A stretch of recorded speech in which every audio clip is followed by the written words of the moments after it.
ഫഖലഫ മിൻ ബഅദിഹിം ഖൽഫുൻ, അവർക്ക് ചില പിൻഗാമികൾ ഉണ്ടായി, അവർ വഴിതെറ്റിപ്പോയി. വഴികേട് തുടങ്ങിയത് എവിടുന്നാണ്? അളാഉസ് സ്വലാത്ത്, അവർ നമസ്കാരം പാഴാക്കി കളഞ്ഞു. അപ്പൊ നമസ്കാരത്തിലുള്ള അശ്രദ്ധ, സമയം തെറ്റിക്കുക, അതിന്റെ ആദാബുകളെ പാലിക്കാതിരിക്കുക, അതിന്റെ സുന്നത്തുകളെ പാലിക്കാതിരിക്കുക, ഇതാണ് നമസ്കാരത്തെ പാഴാക്കൽ. നമസ്കാരത്തെ പാഴാക്കുന്നത് വഴികേടിന്റെ തുടക്കമാണ്. മഹാനായ ഇബ്നു മസ്ഊദ് റളിയല്ലാഹു അൻഹു പറയാണ്, നമസ്കാരങ്ങൾക്ക് വേണ്ടി വിളിക്കപ്പെടുന്ന സ്ഥലത്ത് വന്ന് നിങ്ങൾ ജമാഅത്തായിട്ട് നമസ്കരിക്കണം. ഇത് നിങ്ങളുടെ നബിയുടെ സുന്നത്താണ്. നിങ്ങളുടെ നബിയുടെ സുന്നത്ത് വിട്ടുകളഞ്ഞാൽ നിങ്ങൾ വഴിതെറ്റിപ്പോകും.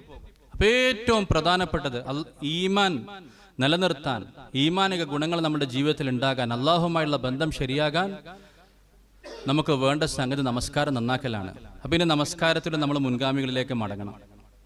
നബിതങ്ങൾ എങ്ങനെ നമസ്കരിച്ചു, സഹാബികൾ എങ്ങനെ നമസ്കരിച്ചു, ശുഹദാക്കൾ എങ്ങനെ നിസ്കരിച്ചു, അവരെയാണല്ലോ നമ്മൾ പിൻപറ്റേണ്ടത്. അതാണല്ലോ സിറാത്തുൽ മുസ്തഖീം.